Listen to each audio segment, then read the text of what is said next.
Hi everyone, I have just wrapped up a custom build of a 2025 Sprinter 2500 all-wheel drive. When I started off on this project, my goal was to create a build that was as robust and comprehensive and off-road capable as possible. So I included a lot of parts that would help me achieve that goal. One of the more unique aspects of this build was the inclusion of a Garmin Core system. And this is essentially a centralized digital switching mechanism that allows me to control every electronic component in the van. And I'll walk through that in a little bit more detail when I get inside. With that, I'd like to do a walkthrough of the various aspects of the van. All right, so starting up front, we have an Owl Vans Pismo bumper with a Warn 12-inch winch and ultra hook in front of that. Above that, we have some Triple R grille lights. Above that, we have some Owl Vans pod lights. And up top, we have a Baja Designs 50-inch curved light bar.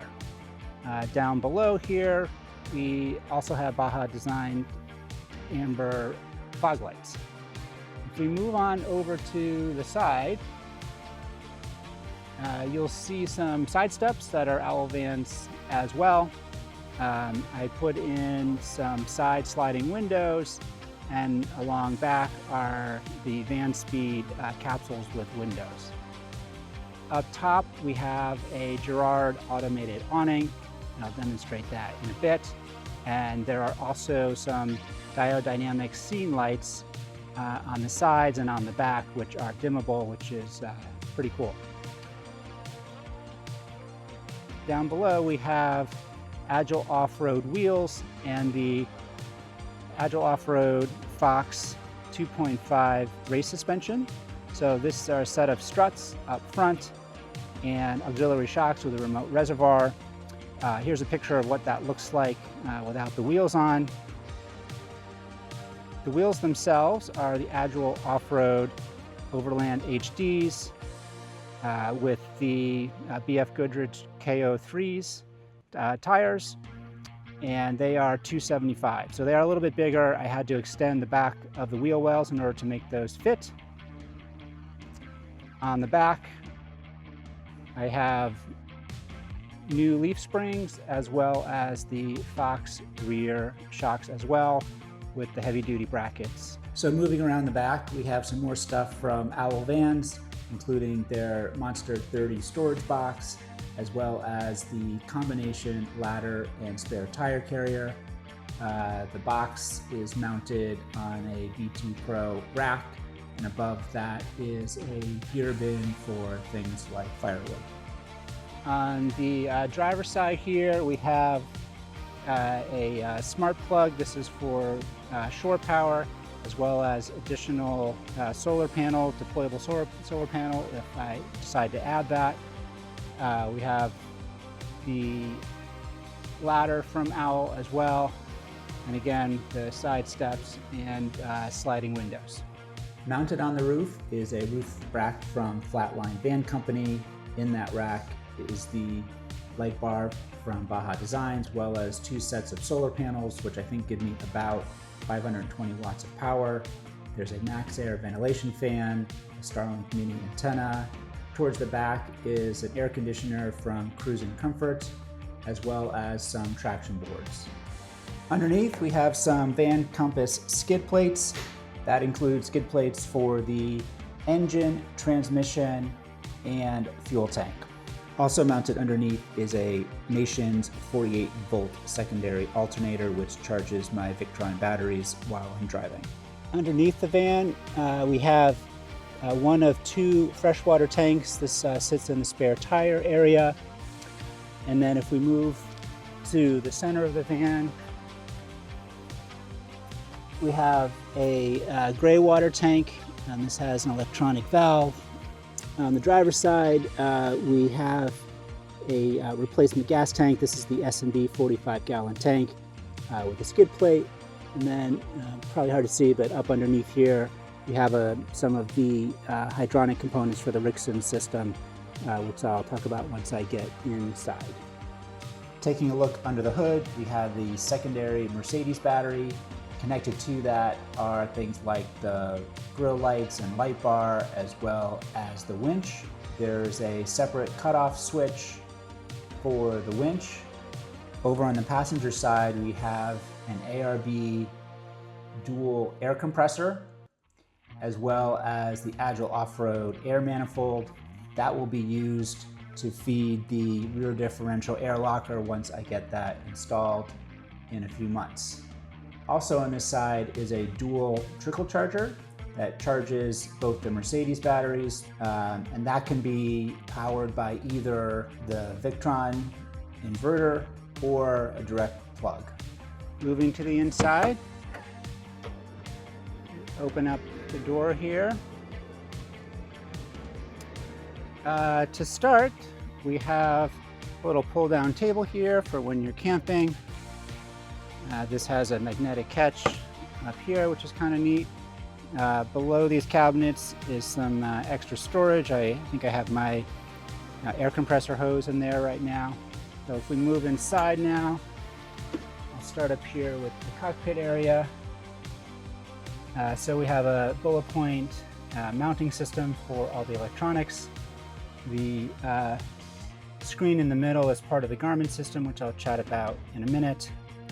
And although you can't see it, under the passenger side seat is a Beatbox Blackbird sub and amp, and also there are JL Audio speakers in the doors, tweeters on the dash, and there's some speakers in the back as well. Also, what you can't see is the soundproofing insulation that has been done throughout the van, including in the headliner, in the doors, in the walls, the ceiling, etc. To move back a little bit, you can see I have a headliner shelf here with a cover, which I use to store camping equipment, chairs, extra tables, etc.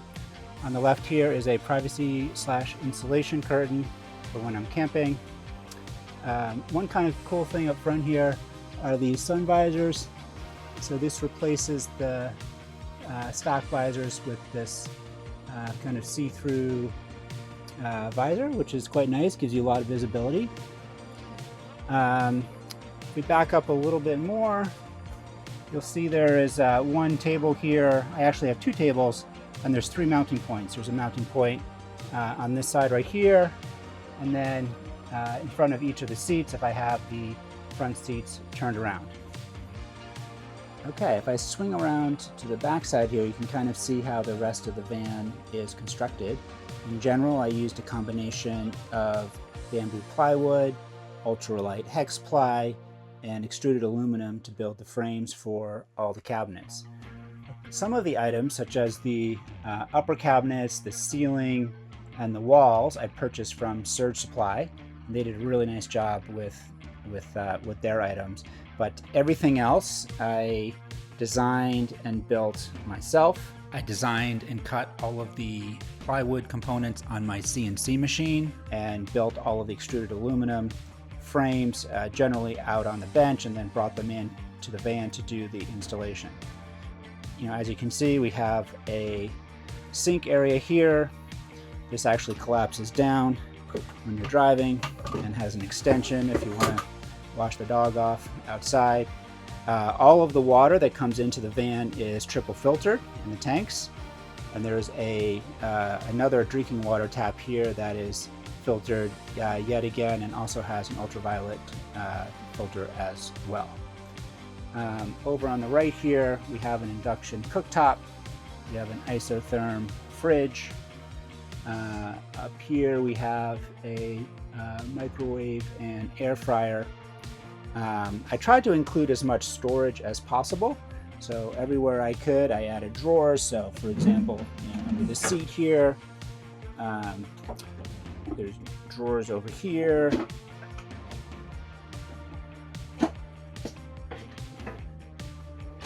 There's a couple drawers down here, including a little trash bin. There's a lift-up component of the countertop, which has padded dividers for camera gear, so they'll stay nice and safe while I'm driving. If we look down here, this pulls out, and this serves two functions. This is a combination of a step for the bed, especially for the dog, and then if you lift up, it's a wrap-in dry toilet. So that's quite nice. Here is an indoor shower. This is the Tetravan shower, and it's really nice because it's folds up and is out of the way when you're not needing it. Takes up very little space. There's a shower curtain there that extends up and attaches magnetically to the ceiling. And then if we look in this cabinet down here, you can see this is where the Rixson system is. So again, this supplies both hot water and hot air. The way it works is it has a closed loop coolant system that is heated via one of three methods, either via the engine coolant itself via heat exchanger, or for example, overnight if you need heat, there's a small diesel engine under the van that draws from the main fuel tank and can heat this coolant loop from that.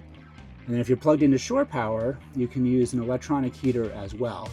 Of course, that uses a lot of energy, so you wouldn't want to use that off the batteries. But again, it supplies both hot air via these vents as well as hot water.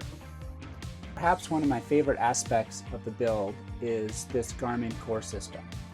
So this is a system that I think was originally designed for higher-end yachts and motorhomes, but it's essentially a single place where I can digitally control every electronic component in the van, whether that's an analog switch like a light, for example, or whether it's a component that uses the RVC CAN bus protocol. So for example, the Cruising Comfort air conditioner, the MaxxAir fan, the Girard awning, etc., all run off of RVC CAN bus. So this can control that directly as well. The guys at Artec Energy have taken this system and created a configurable UI for vans. So this UI has a number of panels. The first panel is sort of the home panel, and that's where you can put some of your more frequently used items like light switches, your gray water drain, etc. It also has the heating and air conditioning controls there. If I go over to the next panel, this is the lighting control. So I have a number of external lights, internal lights, etc. that I can control from here. Next up is the Victron screen. So this shows me the status of my battery, the status of my solar chargers, the status of my alternator charging, as well as the inverter status, etc. The next panel is the heating and air conditioning panel, which allows me to control my Rixson system for hot air and hot water. I can control my Cruising Comfort air conditioner or the MaxxAir fan. Next up are a set of switches that allow me to control anything I want. So for example, I can turn on and off my Starlink. I can power the awning. One kind of cool thing that I incorporated are magnetic drawer locks. If I press this button, you can see that the drawers now are magnetically locked, so they won't open while I'm driving, etc.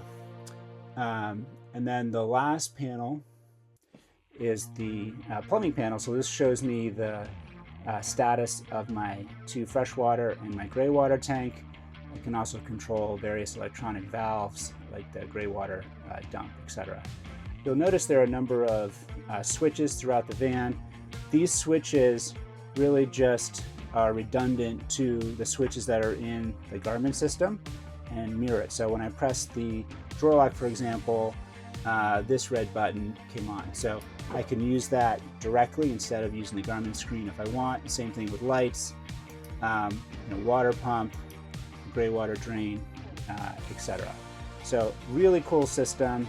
Required a bit of extra work to get that all implemented, but I'm really happy with it since it allows me to have one control system for everything and not have a bunch of different different control modules and remotes and things like that. This Garmin screen over here is removable. I can mount this up front or bring it in the back. And this essentially just mirrors the same functionality that I just described. One thing up in the front, which is kind of neat, is these 8 hot buttons right here. So again, these are just buttons that are redundant to what's in the Garmin system itself, but allows me to quickly access them while I'm driving. So for example, I can turn on the light bars or the grill lights or empty the gray water tank, etc. It was actually kind of cool. I was able to design those icons myself, and the guys at Artec Energy laser printed them for me, and then I assigned each of those buttons to the appropriate function. The bed platform is made with 15 series extruded aluminum with a hex ply platform. On top of that platform is a Roam Rest 5-inch mattress, and on top of that is a 3-inch memory foam topper as well. So it should be nice and comfortable. There are some reading lights here. Obviously, we're sleeping this way to take advantage of the space that we gain by adding the capsules on either side. The bed itself is 61 inches wide by 79 inches long in the capsule area. So it's essentially a queen size bed. Up top here, this is where the Cruising Comfort air conditioner comes out. So taking a look at the back here in the garage area, we have an electrical cabinet on the left, and essentially we have a plumbing cabinet on the right. And in between we have 2 pull-out trays that are 5 feet long. Obviously I have my mountain bike on one of the trays, and on the other tray I have a series of storage boxes, so you can kind of see, you know, what that looks like. The electrical cabinet is a little bit hard to see from here, so here are a couple of in-progress pictures to show what's included in the electrical. So on the upper left are a series of DC fuses as well as AC breakers. On the bottom left is where the 2 batteries live. They are 24-volt batteries in series. Along the bottom and the right are all the Victron components, so this distributor modules, the Lynx control system for charging, it's where the solar chargers are, it's where the air conditioning connects, etc., etc. And then in the upper middle is where the Garmin switching occurs. So this module here is what controls both the analog switches, so things like light switches and the water pump and things like that, as well as the RVC controls for things like the Rixon system or the Cruising Comfort air conditioner, etc. And then top right is where the AC inverter lives. There's also a fan, an automated fan system here, so if it gets too warm in the battery area, the fan automatically comes on and cools that off. Over on the right-hand side is where the plumbing cabinet is. So we have a couple of connections here. Down at the bottom is where the water tanks are filled from, and then we have some a shower control and a place where to plug in a shower so you can take outdoor showers. There's a little bit of storage here, and then here's a picture of what this looks like when it's open, so you can see there's a freshwater tank on the inside, as well as the filtration system and the water pump. On the bottom right here, you can kind of see 2 electronic valves.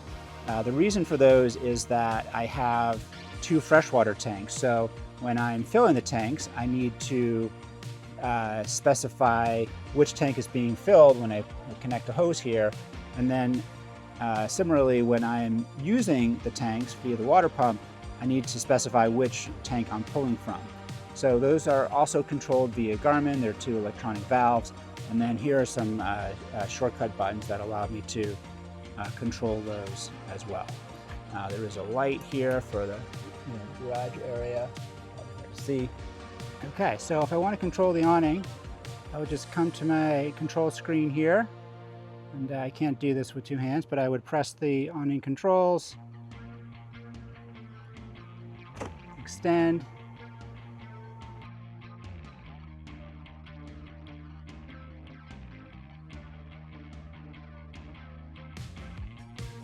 Okay, and there's the awning fully extended. There's also a light, which might be hard to see in the daytime, but there's a light there as well. And then I can retract those. The awning does have a built-in motion sensor, so if it's out and it gets windy and the awning detects a bunch of movement, it will automatically retract so it doesn't get damaged while it's out in strong winds. So I think that's it in a nutshell. Everything is pretty much done with one exception, and that is the rear differential air locker, which I will get done when I head out west in a couple of months. But other than that, everything is just about done. I'd like to give a big shout out and thanks to the guys at Artec Energy for the Victron and Garmin system, Surge Supply for some of the cabinets and ceiling and other inside components, as well as Owl Vans for a lot of the exterior components, and Agile Off-Road for the suspension and wheels and some of the other drivetrain components. Anyway, I think that's it. Thanks for watching, and looking forward to some new adventures.